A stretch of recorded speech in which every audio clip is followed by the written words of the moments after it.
Zo. Goedemorgen, Paul. Goedemorgen, Tatjana, op dit moment.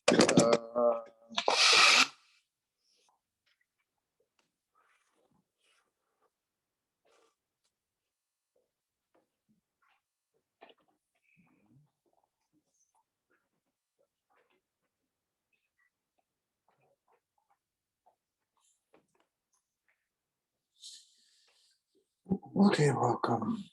Yeah, we can start? Yeah, of course you can start. Okay. Hello. Good morning. Good morning. My name is morning. Eitan, the Shaliach of Ben Akiva,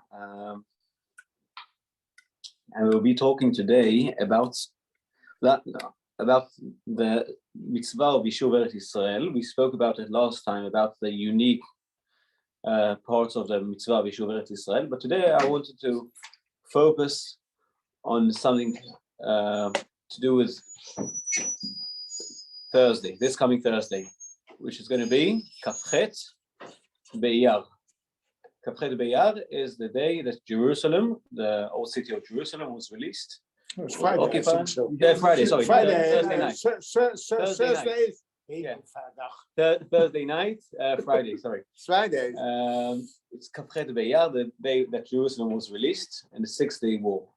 And today we will be talking about the universal meaning of the 6-day war and of Yom Yerushalayim. So the year was 1967. I wasn't born. I think No, not yet. you were born. We were born. I was not born. So I don't remember. So all I'm saying is based on what I was told. If there's something different, please let me know if you remember something else. 1967, Tafshin Kaf Zayin, and the state of Israel was surrounded with enemies that weren't very happy with having a Jewish state or Jews among them. I heard once a wonderful story about it's called a West Point school in the US of the American Army. That's where the officers go. That's their officers' school. I never checked if it's a true story or not, but it doesn't really matter. It's just a story. So someone once went into a lesson there, and they were learning about the Israeli wars, 1948 war, etc. And then suddenly he noticed that they skipped the 1967 war, the Six-Day War.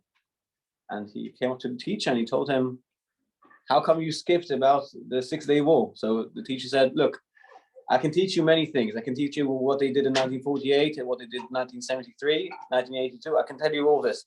But no one can explain what happened in 1967. When it's a miracle, it's a miracle. There's nothing I can do with this."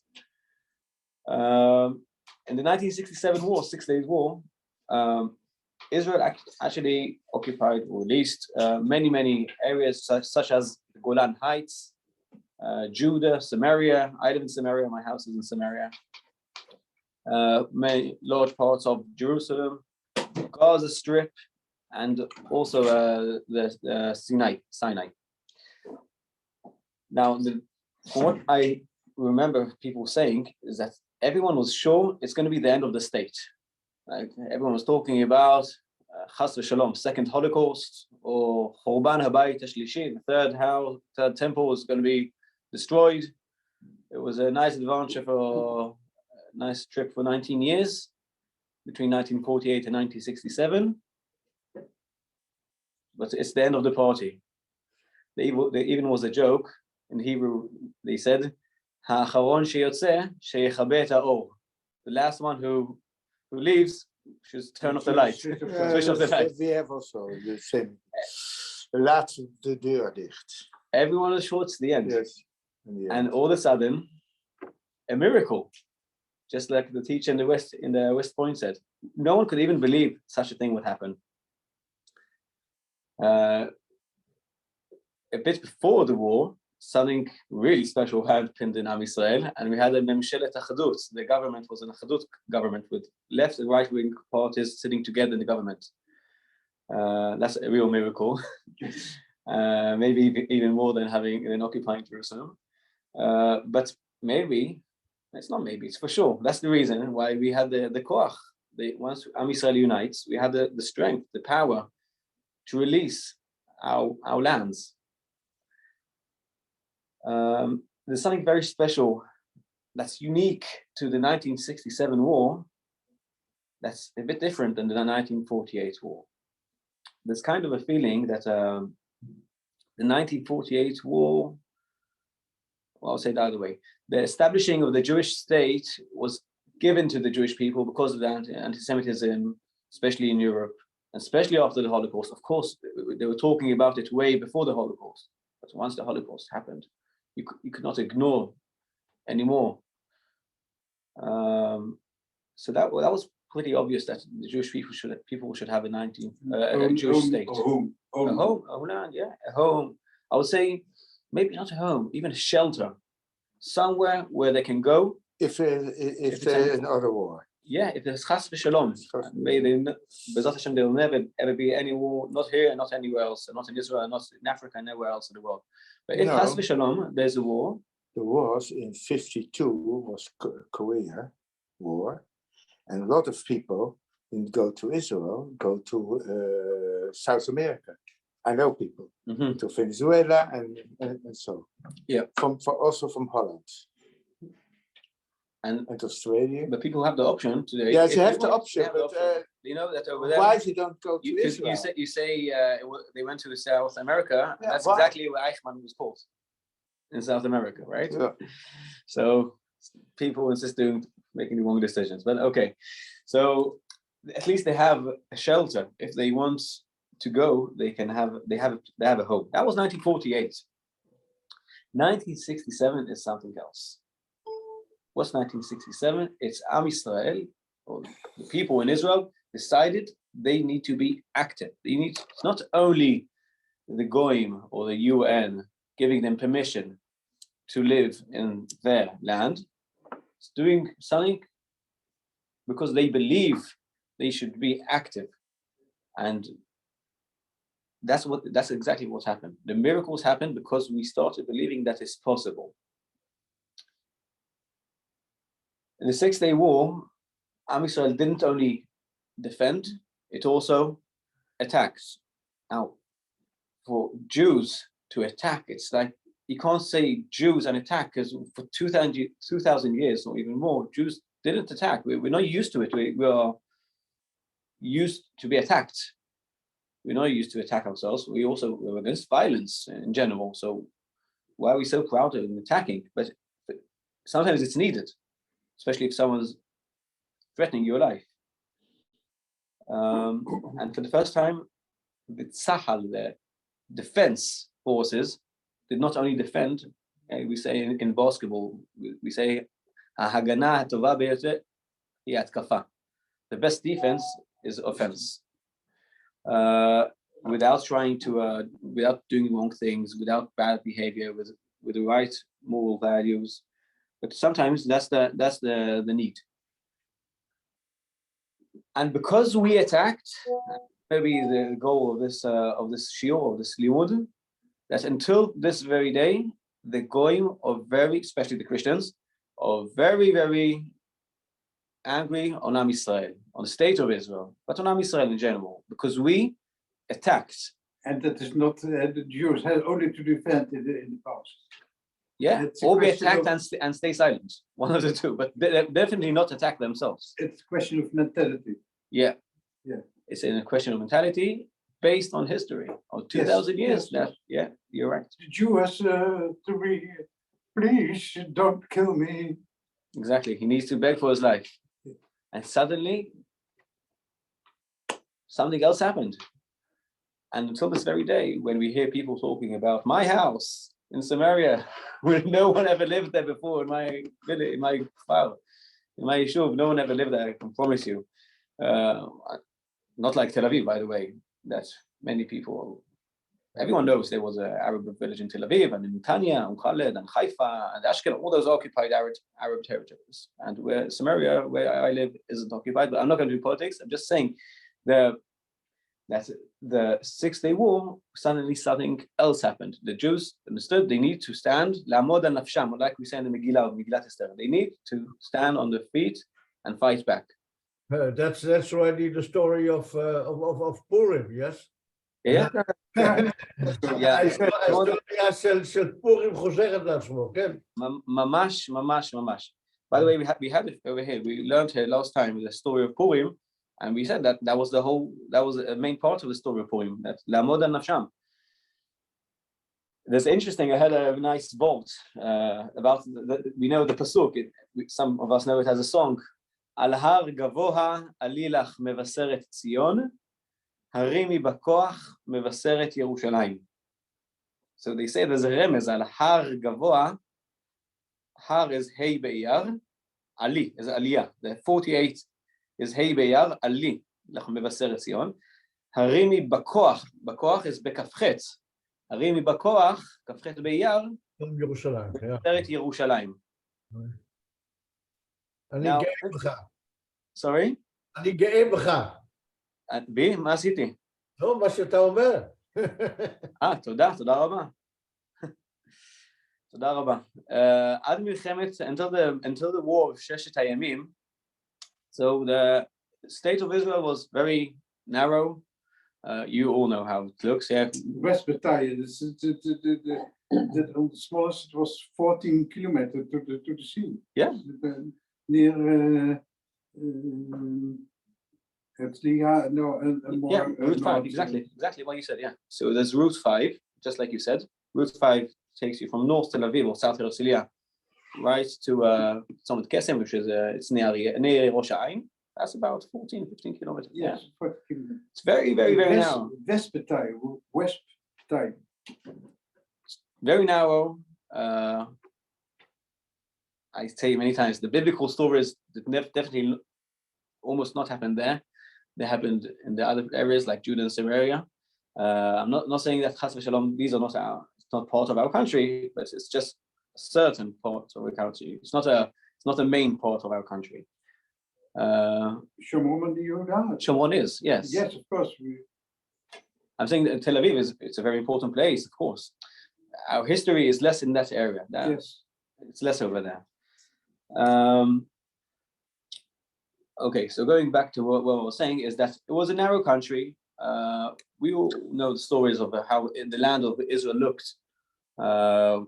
We know the stories of Mark Twain when he came to the land of Israel in the 19th century, and he's walking there, and he's basically going what we know today as route number 65, Wadi Ara, and he's saying, I'm looking to my right, to my left, I can't see anything.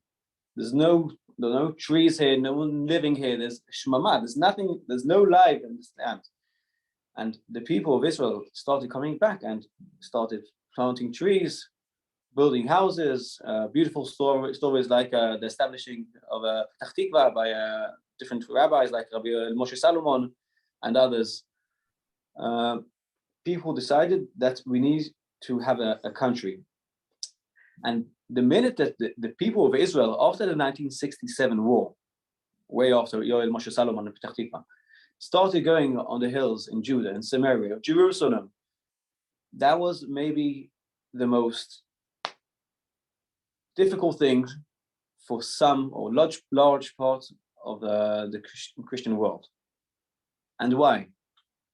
Because the minute the people of the Bible go back to the land of the Bible, so it puts a very big question mark on the Christianity. They were always told that God left the Jews, and here, how do we know it's right? Because you see the Jews spread all around the world, they can't even defend themselves. So perhaps it's right. All right, that's a chilul Hashem. But the minute that the Jews can defend themselves and they're back in their own homeland after 2,000 years, there's no such thing even close to it in the history. That puts a very big question mark on the Christianity. What's going on here? Maybe that's even the reason why for many years, no Pope agreed to meet any prime minister or definitely to come to the land of Israel. It took time. Even the English Queen. She never was in Israel. No. Sorry? She never visited Israel. And it was difficult for them to accept. They did accept the state of Israel, but it Yes, wasn't. but It didn't go straight through the throat. It's difficult. It puts a very big question mark on what is great. what relevance does Christianity have if the people of the Bible go back to the land of the Bible?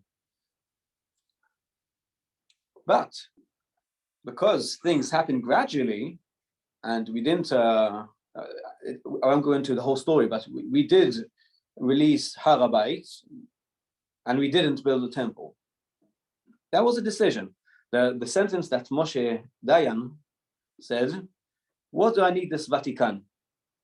What do I need this place? I have enough headaches. And then he gave the keys to the Waqf, to the Jordanians. He didn't want.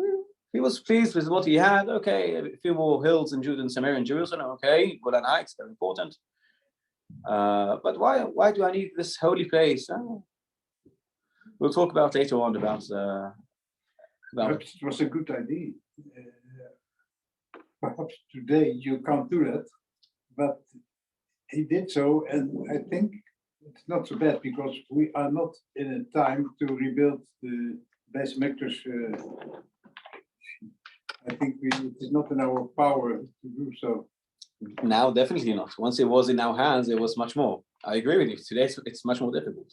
When the keys were in our hands, it was. I'm not saying it was right to do it, but it was much easier. So the Goyim are actually asking this following question: Am Yisrael, if this is your land, and you occupy your lands back, that's one thing. There needs to be a goal for it. If you don't build a temple, so why did you do it? The whole idea is so you can have your homeland, your state, so you can go with it until the end. But if you don't, by not building the temple, I'm not saying this is my way of thinking. I'm saying it's not your opinion. It's not my opinion. No. I think I believe that some of the Goyim believe this way. If Am Yisrael is not building the temple, We have to perhaps wait. it shows. The Mashiach. So we have to wait for the Mashiach. To what? We can't do it ourselves. Who said that? There's a machloket about it. There's nothing without Machlok. But the Goyim was saying, this is a proof that you're only occupying it because you're doing, the extreme people say, you're doing to the Arabs what the Nazis or others did to you less than 100 years ago. It's a terrible thing to say, but that's what some people say. But why? Because we prove by not building the temple that it's not our land. We say something else, but this is what some of the Goyim say. This is why this is part of the criticism against Israel. Okay, so going back to where we started, by releasing the lands, it shows the power that Am Yisrael chose to use, not only receiving permission by the UN and the countries, but being active. Now, how do Jews know how to be active? Okay, maybe as singles, yes, but as a nation. So we fought in the 1948 war. By the way, what was the bigger miracle, the 1948 war or 1967 war? Because on one side, 1948, we had no air force. People went out to the war with one bullet in a gun. We had 70 countries against it. That was a big miracle. The Davidka in Jerusalem. Yeah, Davidka. They make a very big noise. The Arabs were afraid. So that was a big miracle. The 1967 war was maybe even more a miracle. But for 2,000 years, Jews didn't know exactly how to get organized and fight for their lives as a nation. One interesting thing is that the same year that the 6-Day War happened, 1967, a few weeks before, meaning Yom HaAtzmaut, there was for the first time a march in Jerusalem, an army march in Jerusalem. Now that was really something special, because there was a kind of an agreement between Israel and the UN that Israel shouldn't have a massive number of soldiers in Jerusalem in general, nothing to do with Yom HaAtzmaut. in general, because it's not theirs, it's not theirs. Israel is Israel, and Jerusalem is Jerusalem, and there shouldn't be international for Christians and yeah, and not have don't you can bring soldiers, but don't not so much. Definitely not have a march. Don't demonstrate. Yeah, exactly. Power. Exactly. Don't put your finger in the eyes of the people. Exactly. And the government decided to having a march that year, 1967. By the way, to that march, the ambassadors of the countries, of the UN representatives, they did not attend over there. They were not there. They didn't come. They were invited, but none of them came. And at that time, that year, Rav Tzvi Yehuda Kohen Kook, the son of Rav Kook, he said, "Shavarnu et ol hagoyim ma'al tzavarenu." We broke the weight of the goyim, like we say every day in Ava Rabba before Shema Yisrael, right? Ushvor ol hagoyim ma'al tzavarenu. Like now we are independent.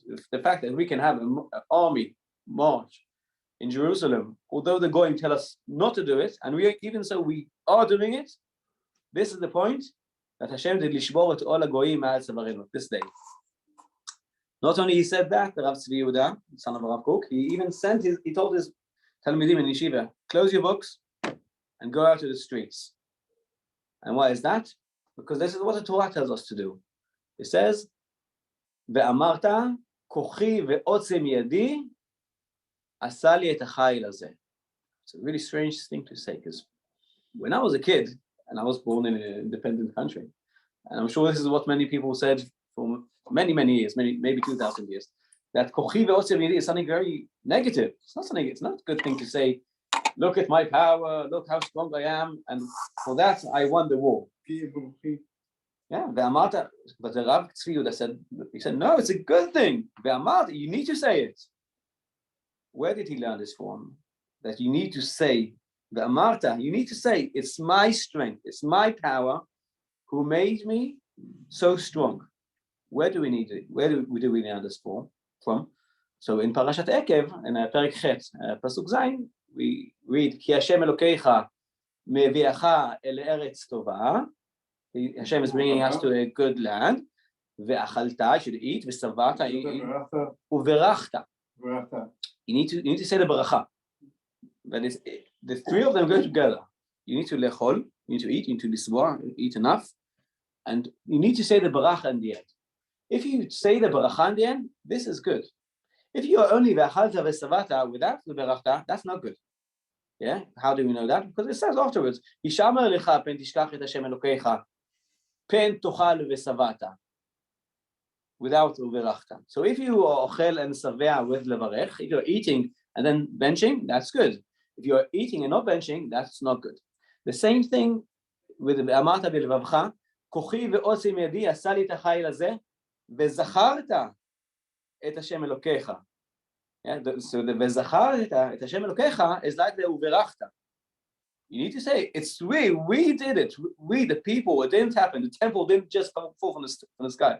And I'm saying it after it's okay. I definitely respect that they are. Because it's not uverachta on the klemton, on the last word. And you shall. You should know.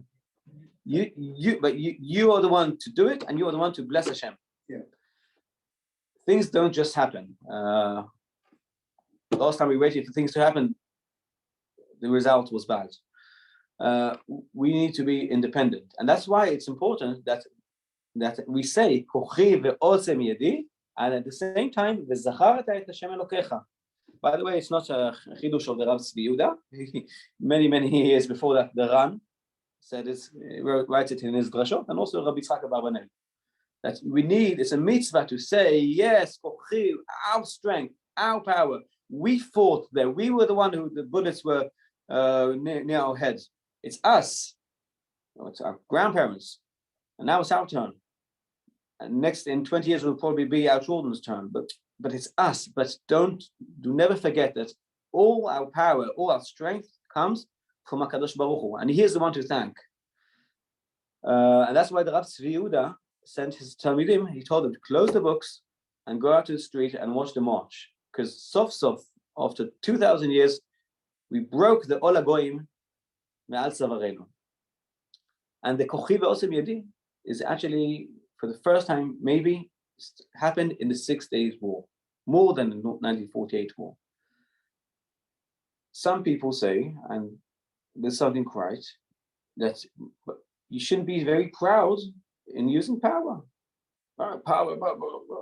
You have a brain. Am Yisrael is a good nation, especially because it's moach, it's sechel, not because it's power. So, but like we said before, in some cases in life, you need to fight back, and otherwise you won't exist. And the reason why all of us are Homo sapiens and not something else is because the Homo sapiens were strong enough to survive.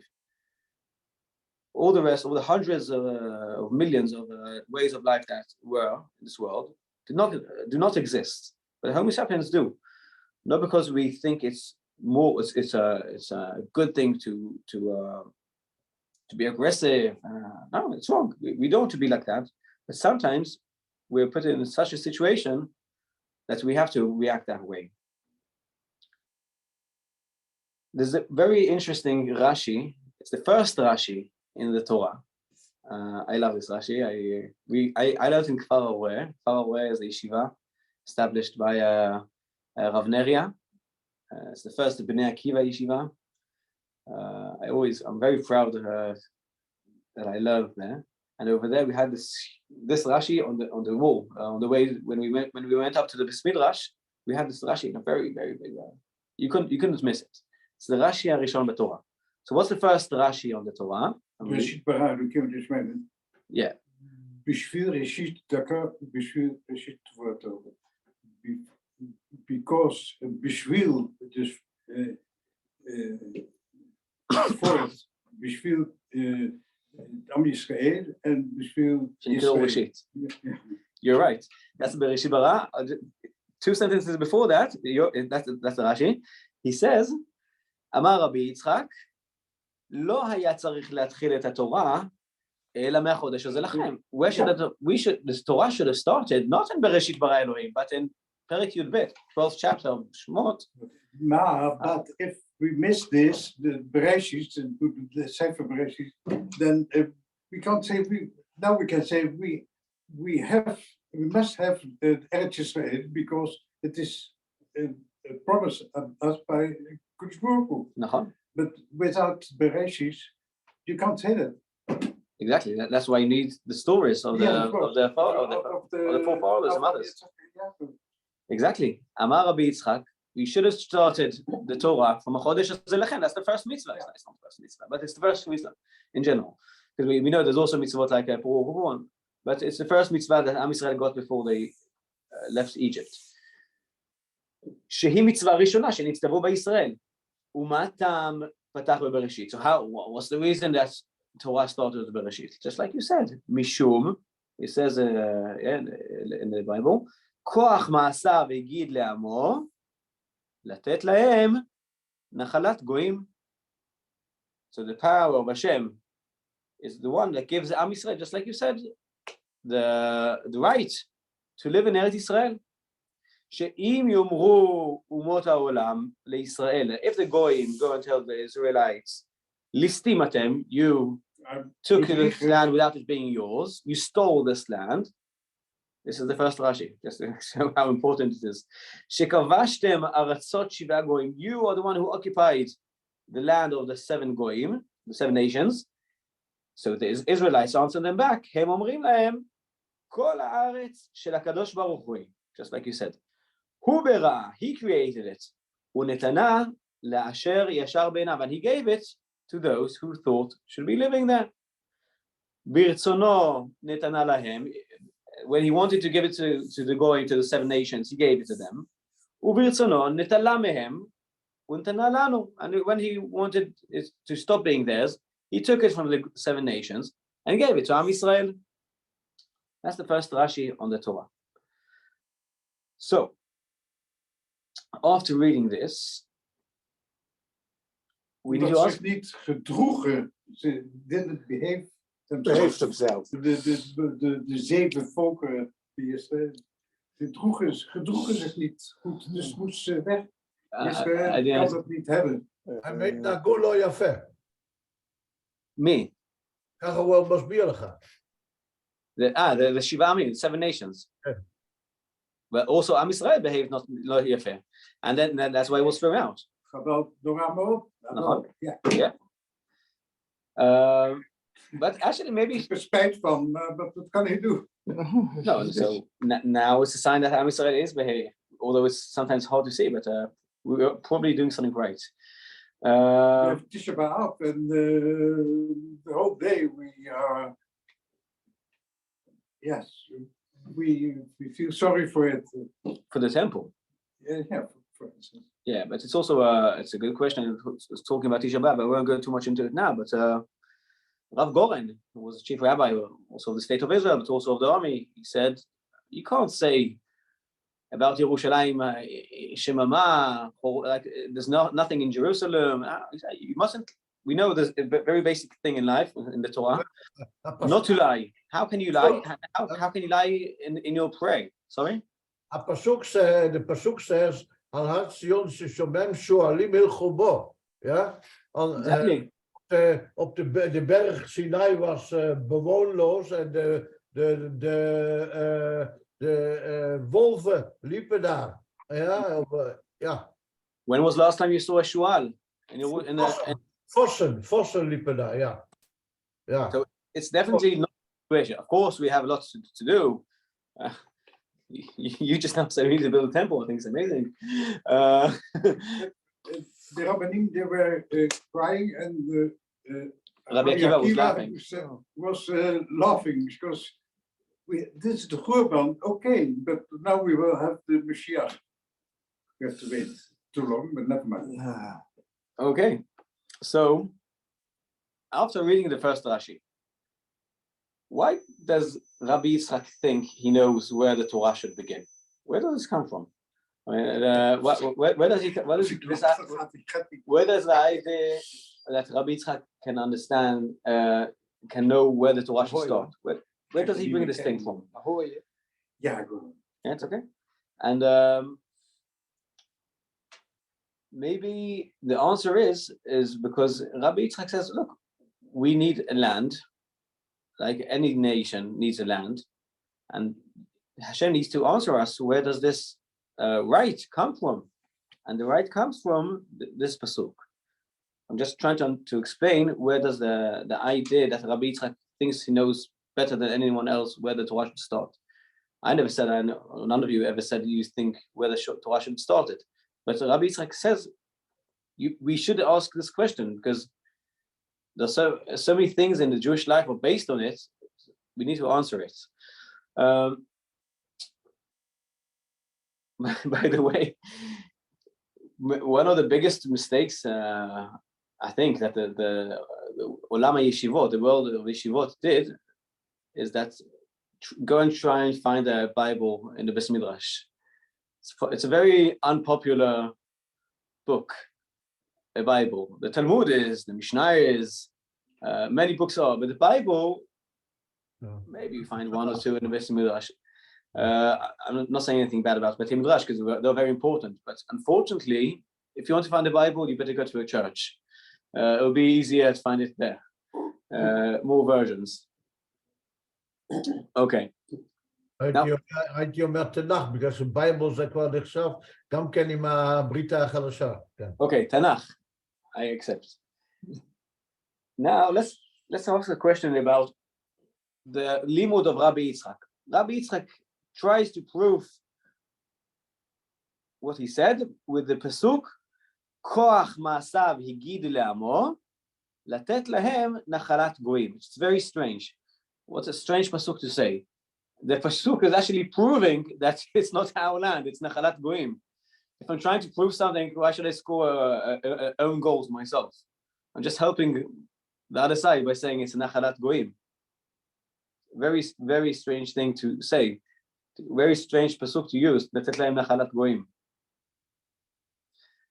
Now, the Christians are not saying that Eretz Yisrael, we'll try to solve it soon. The Christians are not saying that Eretz Yisrael does not belong to Am Yisrael. It's not what they are saying.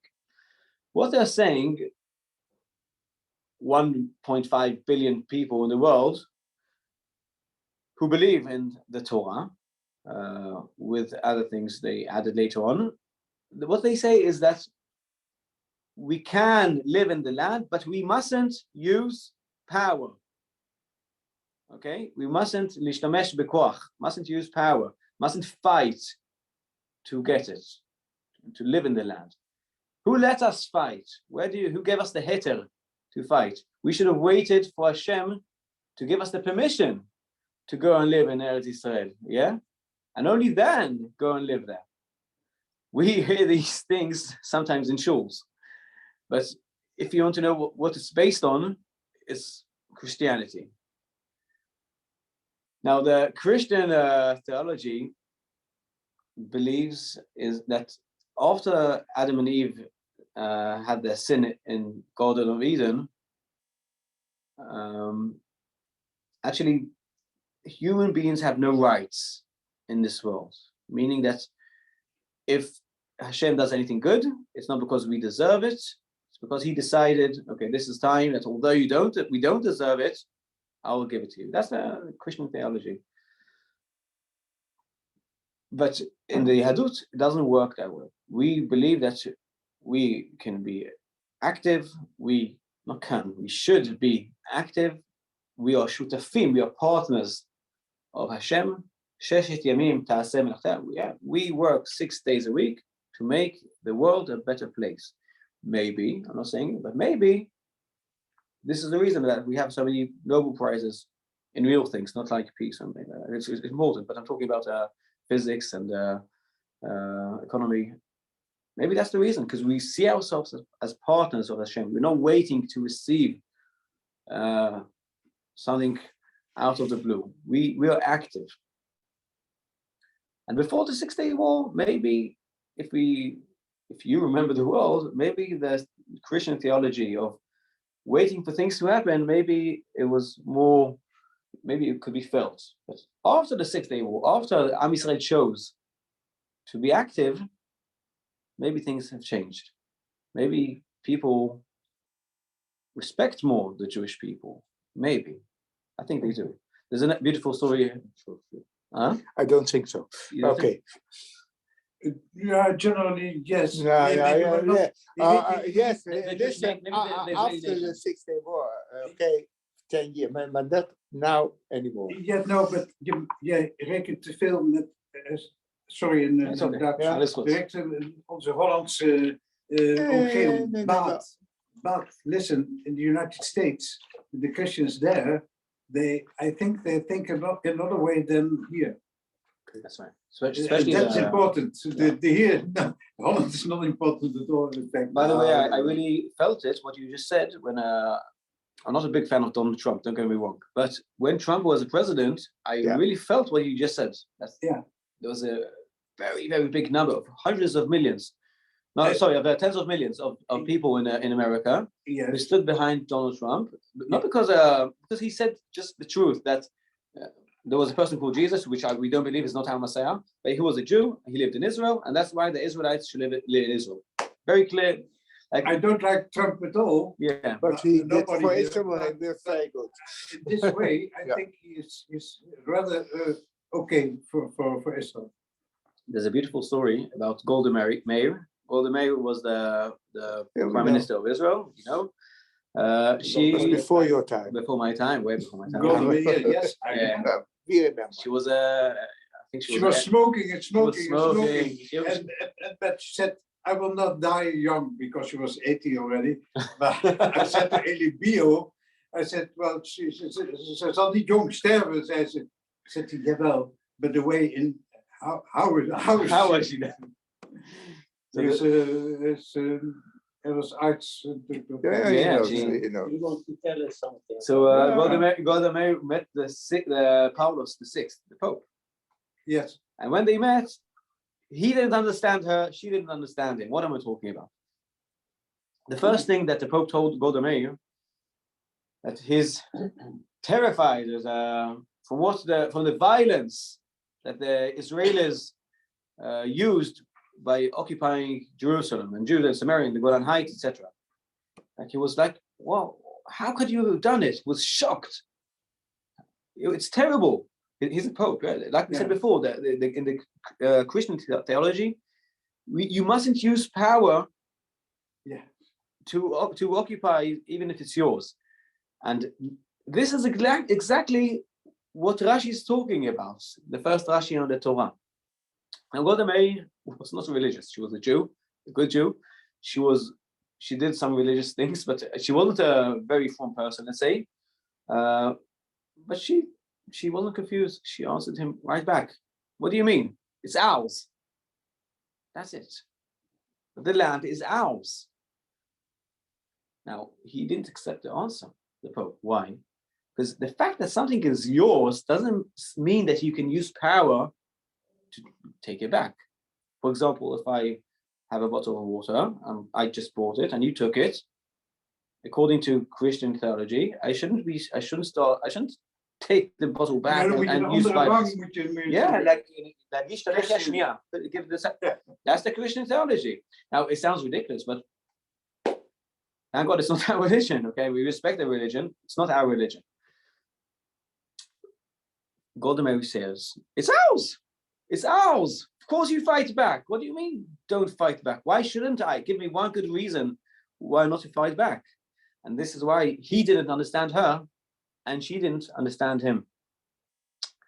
Now, de paus die wordt nooit tegengesproken. That's just unbelievable, yeah. It's unbelievable what people really think. It happens. Yeah. But actually, he asked a good question. Who gave us permission to use power? Who said you can use power? The fact that you're right, you can't do anything unless you get permission to do it, right? So, okay, it's not exactly right, but you understand what I mean. So where do we learn in the Torah that you're allowed to take something, use power to take it back if it belongs to you? Where do we learn this from? So actually, it's written very clear letters. ספר בראשית, ויברך אותם אלוקים לאמור, פרו ורבו, ומילאו את הארץ, וכבשוה, occupy it. There's no way of occupying something. If someone's fighting back, if someone's fighting you need to use, the word violence is wrong in this case. It's not violent. You just need to be aggressive sometimes and take what belongs to you. So Hashem is giving us the right to fight and take the country, our land. Again, not to try and be aggressive. It's not our way. Am Yisrael, like I said, it's being aggressive, being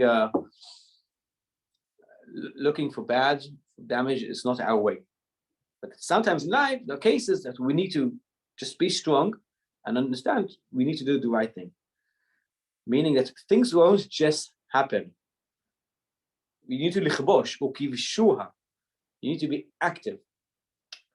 For example, a person, let's say, one day gets a phone call. Grandma's cousin just passed away, and you've just now you've got a land in Australia. It all belongs to you. Sounds wonderful, right? Who wouldn't want to get such a phone call? So when you get a land, there's two ways of receiving a land. One way is matana, and the other way is nachala. What's the difference between the two? Matana is a gift.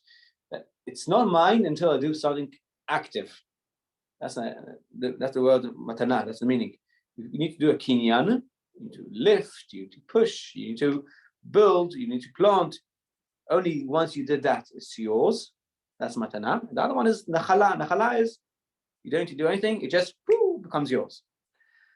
So going back to this grandma's cousin in Australia who passed away, and just now we got the land. So if it's a matana, let's say it this way, after 10 minutes, we get another phone call. Yeah, and the animals in her farm in Australia made such a big damage that you need to pay now $2 million to the neighbors. Accept the matana. So if it's a matana, you can say, I didn't do anything yet, right? I didn't do a kinyan. I didn't plant any tree. I didn't build anything there. It's not mine. I have no responsibility for it. It's not my problem. If it's a nachala, it becomes your problem. Now, why am I saying this? Because the pasuk that Rabbi Yitzchak uses in the Rashi, the first Rashi on the Torah, koach ma'asav yigid le'amo latet lahem nachalat goim. So the goim say it's a nachala. It just needs to happen. You don't need to be active. If Hashem wants the land to be yours, He will make a miracle and bring the Messiah, and the Messiah will put us on different aeroplanes and take us to EretzYisrael, because it's a wonderful thing. That's some people really believe in it. That's the nachala. You don't need to be active. And Am Yisrael answer back that all the land, kol haaretz shel HaKadosh Baruch Hu, that's what Hu bera'ah, He created, unetana, He gave it as a matana. You need to be active. Unetana le'asher yashar be'enav. ברצונו נתנה להם, וברצונו נטלה מהם, ונתנה. So the Goyim say you mustn't be active, and the Torah says, Am Yisrael answers, not only we can be active, we must be active. ונתנה לנו. By the way, מילאו את הארץ וכבשוה. Do you know what pasuk it is? pasuk כ"ח. like כ"ח באייר. The kibush, the activism is in Pasuk Kafchet. Just like we said it, 1948 was a certain way of activism, but definitely the 1967 war was a real activism. Kafchet. Pasuk Kafchet, remes to Kafchet Be'yar. We were talking a few minutes ago about the Yahadut before the 1967 war and after the 1967 war. So one interesting thing is that there was a translation to the Gemara, for example, before 1967. Translation to English, but not to many other languages. Suddenly, after the 1967 war, people said, wow, something is happening here. There's something biblical happening in modern days. It's a biblical thing. How do we know it's biblical? Because it says in all the Nevuot, the prophets, that we will be living in Shomron. Hey, I'm living in Shomron. I'm living what the prophet said is happening. We are living what they said. I don't know what's going to happen in 2,000 seconds. They knew 2,000 years ago that we will be living in Yerushalayim. They said that children will be playing in Jerusalem. Who could have thought, not 2,000 years ago, 80 years ago in the Holocaust, who could have thought that children would be playing in Yerushalayim? Jerusalem is almost 1 million people. Who could have thought of it? So until the 1967 war, people looked at the Yahadut as something, maybe it will succeed, maybe it won't succeed. Right after the 1967 war, it was, okay, it's a fact. It's here, and it's here to stay. And people started being interested in Yahadut. What does Yahadut mean? And started translating the Talmud, the Gemara, to many languages to see what is it that makes them so unique. Okay, we do a shorter time, right? We have 10 minutes, 5 minutes? 10 minutes. 10 minutes. Okay, so maybe I'll just end in there's a pasuk, going back to what we said, that chokhmat hamisken bezuya udvarav einam nishma'im. If someone is a misken, he can be clever, he can be a genius, but no one will listen to him. Udvarav einam nishma'im. When you're misken, when you can't even defend yourself, you're misken. You're that's probably if someone's hitting you and you can't fight back, it's kind of a misken. I'm not talking about a person, I'm talking about a nation. And once Am Yisrael stood on its legs, broke all the goyim, broke all of the goyim, Mal Savaro, and decided, okay, it's time to be active. Suddenly, Dvarav Nishmaim. What is Talmud? What is Yahadut? I want to learn more. We can go to many universities in the world and learn today about Yahadut. Everyone wants to know not everyone, many countries give the option to do it. It wasn't like this before the 1960s. It was like that in a very small version, but it was nothing like it is today. And also there's another interesting thing that happened in the 6-Day War, looking into Am Yisrael. Until now we're talking about out of Am Yisrael. That Am Yisrael has 3 names. One is Yaakov, the second is Yisrael, and third is Yeshurun. Yeah, but he Yeshurun Melech. That's it. Yeah, exactly. Exactly. So the first pasuk about Yaakov, so the Torah tells us about Yaakov. Lo Yaakov Yamer Shimcha Ele Yisrael. Yeah, you shouldn't be called Kisarita Melachim Betuchan, right? So actually, what did I read it a few weeks ago, a few months ago in Rabbi Jonathan Sachs' books. I never thought of it, but what does Israel mean? Fighters, Sarita, you fought with Hashem, with Malach, and you succeeded also against others. That's the meaning of Am Yisrael, fighters, Sarita. Lo Yaakov Yamer Shimcha, you will not be Yaakov anymore, Ela Yisrael. So Yaakov, you can say, is Am Yisrael when it's weak, when it can't defend itself. Or in other words, when it's in Galut. But Yisrael is when Am Yisrael is strong enough to defend itself. It's in its own land. That's Yisrael. Many people try to ask, is Am Yisrael, what is Judaism? Yadut is it a religion or is it a Leumiyut? It's got to do with nationality. And some people say it's both. Some say it's only nationality. Some say it's only religion.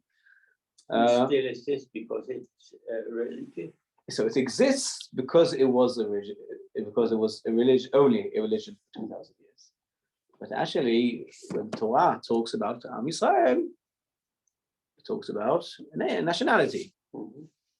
Not saying Chas v'Shalom that someone doesn't belong, doesn't live in Eretz Yisrael is not part of Am Yisrael. Chas v'Shalom, yeah.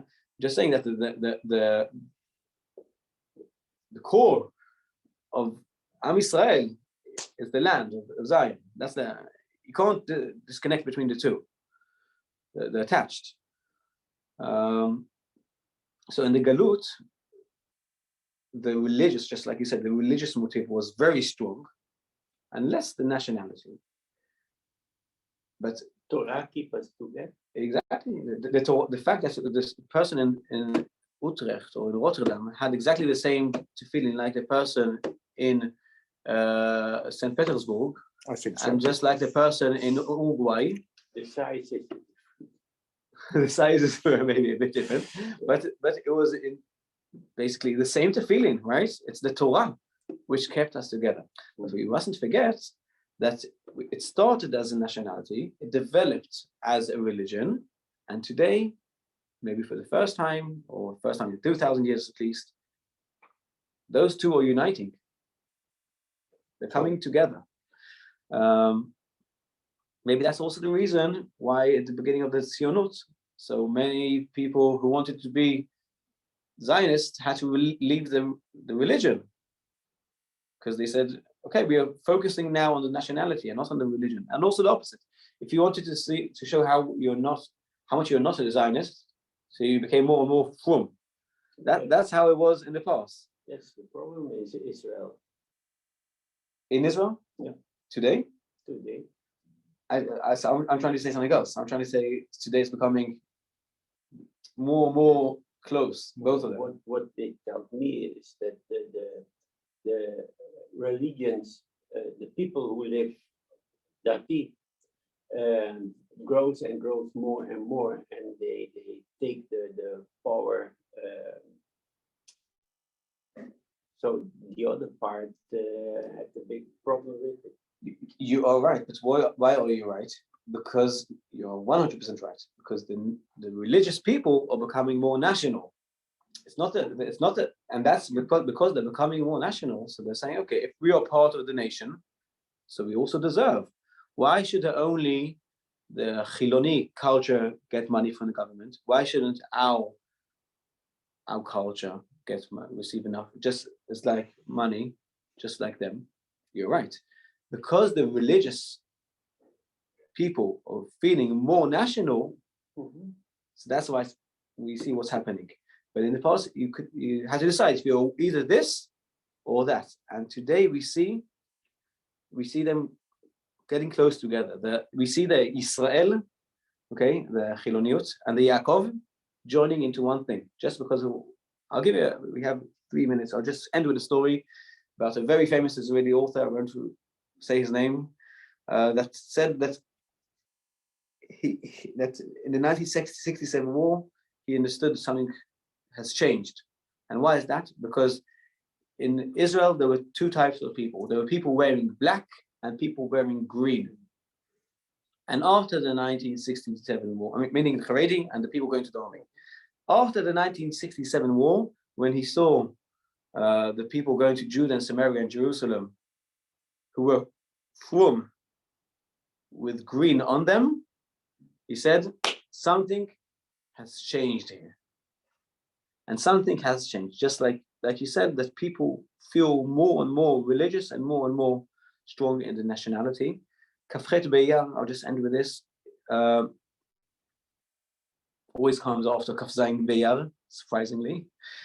And what is Kaf Zayin Be'iyar? Kaf Zayin Be'iyar is the date that, it's written in the Torah. Do you have a clue? Kaf Zayin Be'iyar is the date that Noach got out of his ark. That's the date. And when Noach gets out his ark, when he exits the ark, he gets the 7 mitzvot of Bnei Noach. And the 7 mitzvot of Bnei Noach, which the Goyim need to fulfill, or actually the content of Dvar Hashem in the world. This is what Hashem is expecting, not Am Yisrael, expecting the world to do. And when there's a content to the world, so Am Yisrael walks into Jerusalem. How do I know this? Because it's written, והלכו גויים רבים ואמרו, וגויים, ואמרו הגויים, לכו ונעלה אל הר השם ואל בית אלוהי יעקב. The goyim was saying, let's go up to הר השם, to בית המקדש, ואל בית אלוהי יעקב, וירונו מרחב, ונלכה באורחותיו. This is the goyim saying it, it's not Am Yisrael, the goyim are saying it. כי מציון תצא תורה ודבר השם ירושלים. The goyim was saying, we want the content, we want the Kaf Zayin Be'iyar, we want to get the 7 mitzvot Bnei Noach, ומתוך כך, and from that, Am Yisrael goes to Kafchet Be'iyar, to releasing Yerushalayim. And the bottom line of this limud, and we'll end with this, is that the returning back to Yerushalayim is the alternative universal content of Dvar Hashem in this world. Shkoyach. Toda Rabba. Thank you very much. It was very Thank you for inviting interesting. Before you go back, Please go. I have one for the holidays, 19th of July, Rosh Chodesh Av. Let me just have a look. I think you're still here. Yeah, I'm going 1st of August. Yeah, that's all. Is er nog een beetje water in? Yeah? It's okay? Of gooi je het weg? Ja. 11 o'clock, right? 11 o'clock, yes. Okay. Maandag ben ik er mogelijk niet. Oké. Dan moet ik koffie inschenken. Ja.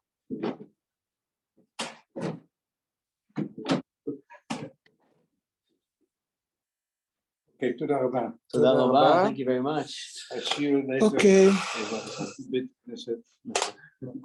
What? Oh, he's also coming Shabbos at Abbas. Dank jullie wel. Alsjeblieft. Dankjewel allemaal. Thanks.